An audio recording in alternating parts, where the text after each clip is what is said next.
Welcome to the Blonde Runner podcast with Coach Laura Erickson, where she shares her healthy living tips as a running and triathlon coach and mother of 4.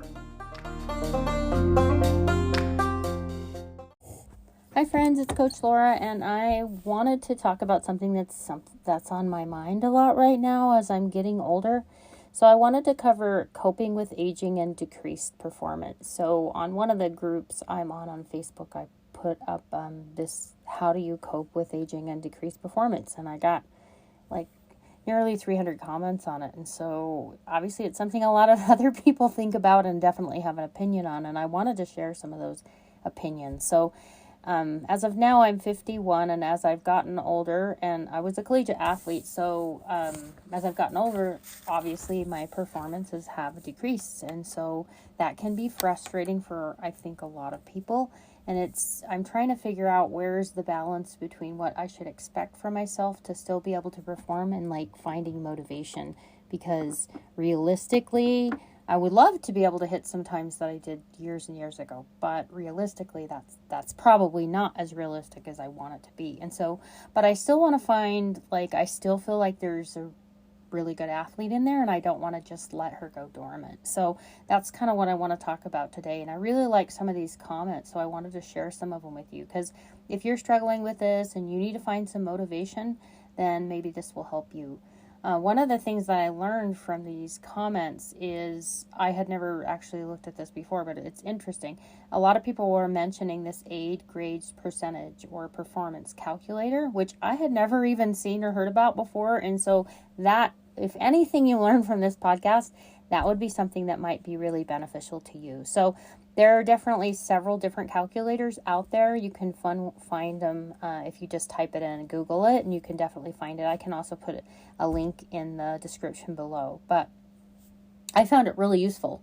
You just plug in your age and your distance and then the time that you did, and then it will calculate a percentage. And that percentage will bases it on what is the world record for that age at that distance, and then it kind of grades you on that percentage. And that why that can be really helpful is you can go in and I actually went in and plugged in my fastest times and what age I was, and then equated it to, like, at 51, if I did a 5K in under 20 minutes, that would be equivalent to what I could do in my 30s, my fastest ever 5K. So that was really helpful for me, so I can find motivation, and that seems much more realistic to get to than maybe getting to the fast times. It also gives you an equivalent. So, like, let's say, for instance, you do, I think they had an example of like a 25-minute 5K is kind of like equal to 23 or something.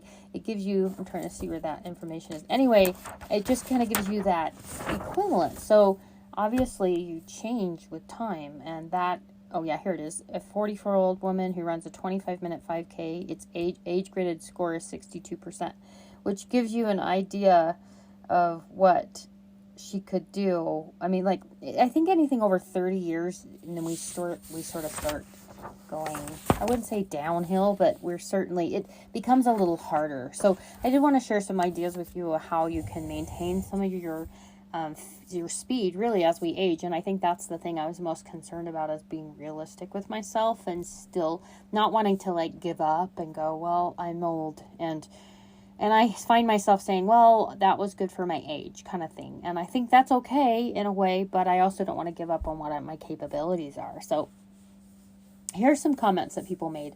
This is one from an Olympic, he's an older man now, but he was an Olympic level runner. And he says to enjoy the accomplishments of others, which I think is so great. It doesn't necessarily motivate me to do my best training, but I think it's a good reminder that we can now, it's kind of like passing the torch. And I think I'm in that arena where I don't want to give up on my own goals. I just need to modify them. But I can so be there to help others and share my knowledge and pass the torch to others and help them achieve their goals. So I think that's a really good piece of advice. Another person suggested sometimes you just have to show up. When you're training, a lot of it is just about showing up. And if you wait to be ready, you may never be ready. Because I think, as we get older, well, if I can just get this to this point, then I can start doing speed work, or I can do this. And certainly if you're injured, I wouldn't be doing speed work. But one of the things that I've noticed as I've gotten older, and you'll see this in all the literature, is that you lose more muscle mass quickly. And so it's really important for you to do weight training. So I've tried to really ramp up my weight training. And then I'm not afraid to do some speed work in there. And as we age, I think the tendency is to believe that we can't be doing fast stuff, that we could get injured. While our risks might be higher in some ways, if we don't do it, our risks even become higher. So I think it's really important to incorporate plyometrics and, of course, strength training. And don't be afraid to do HIIT workouts or things that are pushing ourselves, maybe like a younger athlete would do. And certainly a lot of the advice I got was from people in their 70s that are still performing. And it's always inspiring for me to see, like the lady that was 90 something, and she just did the fastest. She set a world record in, I think it was a 200 meter run, and she was 90 something. I'm like, you can keep doing this forever. And I think we need to be careful and make sure our mindset isn't a let's give up. It's about kind of reinventing ourselves. Another person, he said, and I really like this, he said that age group divisions are like being reborn every 5 years. And I like that because it's like, that's, I guess, the really perk of aging is, I'm in a new age division now, right? I think it's really valuable also to set new personal bests for yourself, maybe yearly, maybe for that age. So, that age you want to do the best you can do that year. And sometimes we have setbacks and injuries and maybe a lot of things going on in our life that we don't get the training that we need. But I do think it's really helpful to kind of reframe how we think about success, because those numbers may not be reached again, but it's all relative. I really liked, there was another one that said, aging means that performance is relative. So it's not declining at all. So it's just relative. And I think that's what I really like about this age grade percentage calculator. It's like this comparison. Now we're comparing, not instead of apples and apples, we're comparing the same. In other words, as we age, we are going to get slower. Why do Boston qualifying times decrease, right? There's a reason. We are going to get slower, most likely. But it doesn't mean we're all going to get slower at the same rate. It's interesting because I asked another question in the same group, and I said, at what age did you notice a significant change in your race performance? And what I found is there were so many different answers. So I guess I was just trying to get kind of an idea, ballpark, when can I expect the major slowdown? Relatively. I mean, everyone is different. And that's what I learned from that. Everybody's comments on that post was, for me, it was 25. Others were 40s. Some were 50s. Some were 70s.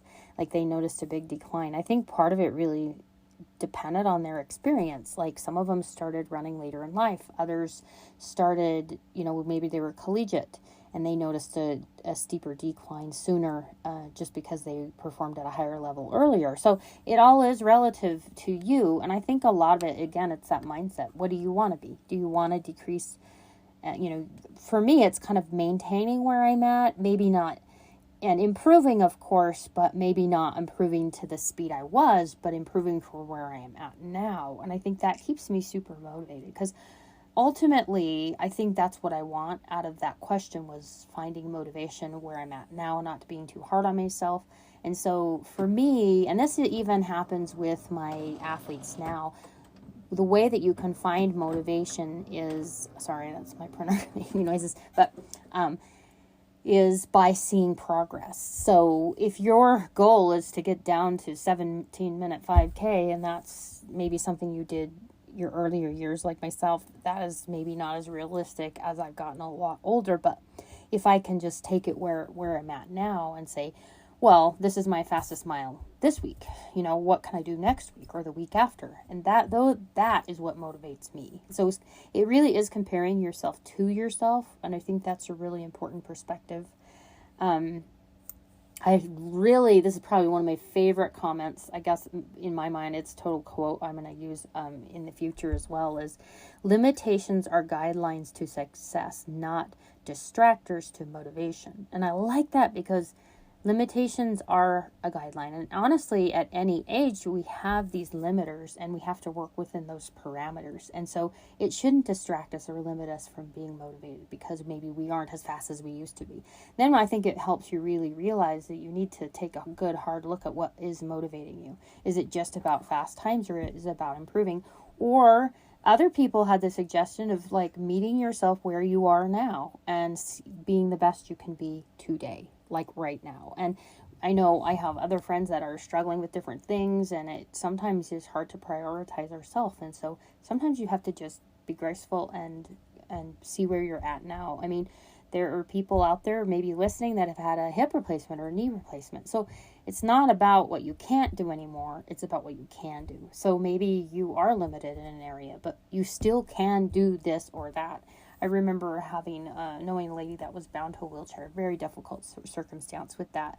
And she just felt like she couldn't do anything. And so I suggested to her, and her light bulb kind of went on, like nobody had ever thought to suggest her obviously working her upper body and doing bands in her chair at home.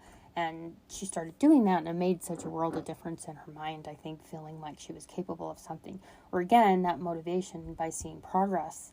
Even if it wasn't for her lower legs anymore, she could still make progress with her upper body. And so, again, it's that, what can we do? So the best version, this is another quote I really like, the best version of yourself is the person you are at the moment. Meet yourself where you are now, was another comment. Focus on what you can do rather than what you can't do. All really, really good advice. And I like this one too, because I tell my triathletes this a lot about being flexible. And it's, aging is just life. It's just part of something you're going to have, right? And your ability to be flexible and embrace the change equals having a positive aging experience. So a good way to think about it is like, I always tell my triathletes, you're not sure what you're going to deal with. You're out on the road and maybe there's a big bump, or you didn't know it was going to be as hilly, or you hit a flat tire. You have to be flexible, and that's kind of like the survival of the fittest, right? It's like figuring out how to do things well. And so I'm at that phase in my life where as I'm getting older, how am I going to manage or embrace aging in a way that's positive and that creates a positive aging experience for me? So that's, I guess, what I wanted to talk about this, because I want to be able to move into these older years and still find a lot of joy and motivation, and also not give up this part of me that feels like I can still be an incredible athlete even as I'm getting older. And so that's really motivating to me to still perform. And I like this age grading percent thing. It gives me some more meaning to the numbers and how I can compare to those numbers now. Just really helped. So I encourage you to look at that and like dial in the numbers for yourself, see what was right for you. Another thing, which is a perspective thing, I really liked what someone shared about his life. I'm just going to read it to you because I really just it's inspiring to me. He says, I'm 72 in high school. I was a fast running back, but never did any track and field. Then at 71, I started to shot put discus in 100 meters. Was really getting into it and was thinking of javelin, high jump. Then I was diagnosed with non-smoker's lung cancer. And within a month, I had difficulty even breathing. He became depressed. He stopped following the Facebook pages he was involved in. After 35 radiation and 3 chemotherapy sessions, I didn't have much hope for even having a normal life. Then I said, I'm not giving up yet. And he rejoined all his Facebook groups, and now he's back in the gym, and he's hiking, and he's rowing, and he's doing all that stuff.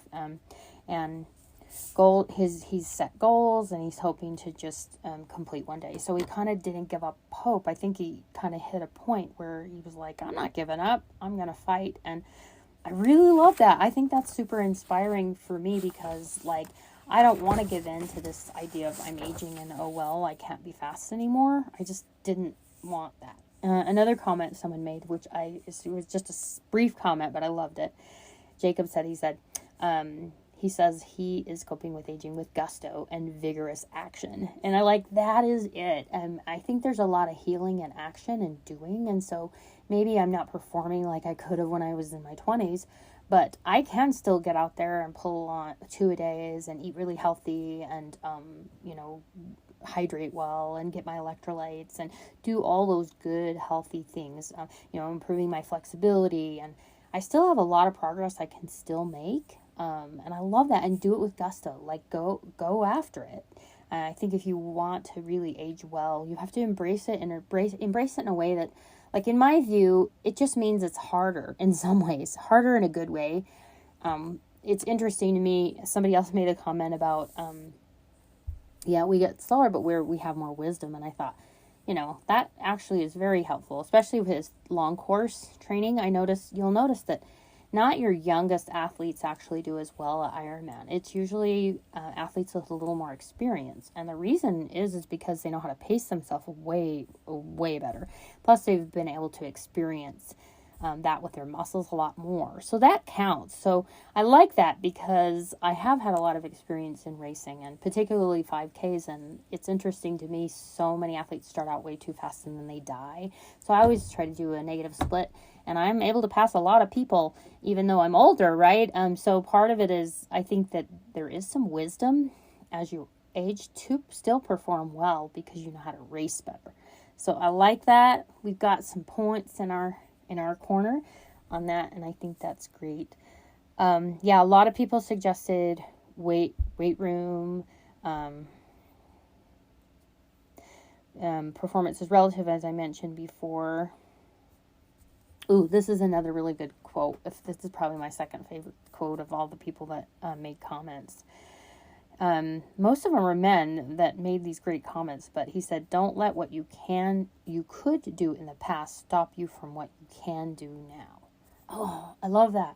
And I think for me, it is demotivating when you're not having those times to reach for anymore, like getting new PRs. It could be a new PR for that year though, or that age division, which I really like, but not allowing us to let us stop. Kind of like that story with the smoking and the guy that got his had cancer. It's like for a while he kind of shut down, right? He's like, well, I can't, and he kind of got off all those groups and he wasn't inspired anymore, and he was making it harder on himself, but he realized he still had hope. He wasn't willing to give up. And I think that's kind of where I'm at. It's like, I'm not willing to give up, and I feel like I have a lot of good performances in me still. And I think for me, having that hope really keeps me excited about training. And so you have to find what it keeps you excited about training.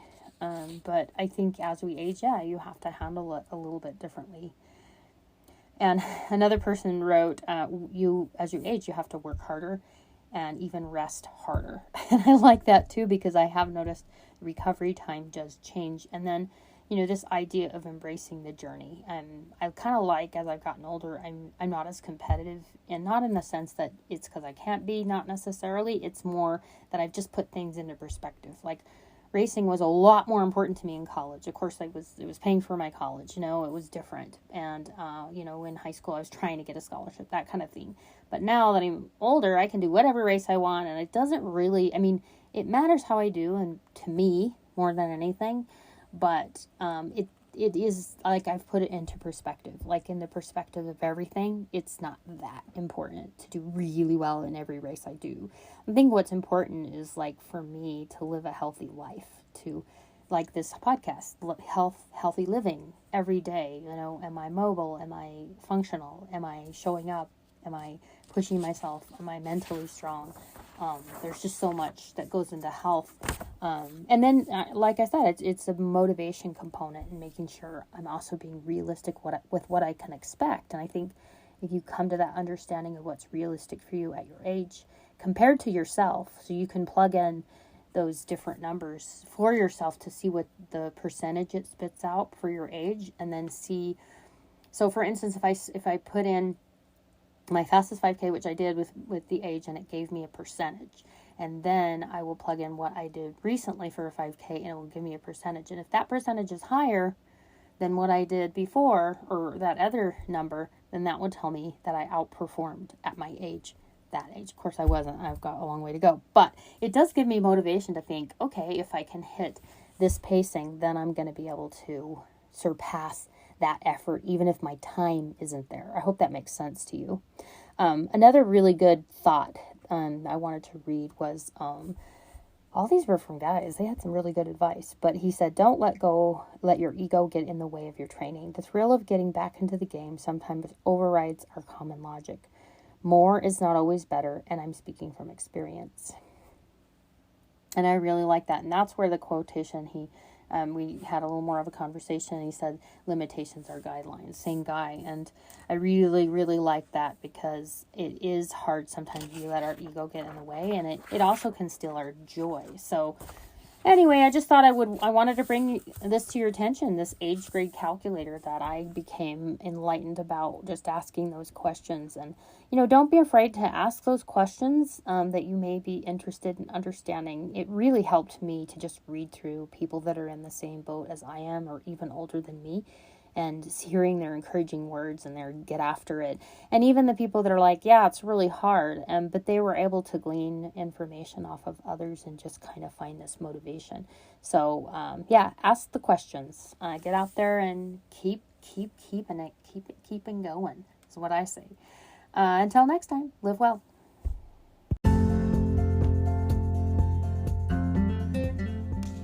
Thank you for joining me for this episode of the Healthy Living Podcast. Be sure and check the show notes for resources or links that we mentioned in the show. You can also find them on my website at blonderunner.com, BLONDERUNNER.com. You can also find me on Instagram at The Blonde Runner with an E, and Coach Laura Erickson, and that's LORA. Before you forget, I hope that you will follow this podcast and like it so you don't miss an episode. Also, it really helps if you leave a review so other people can find it, and share it with your friends. Until next time, live well.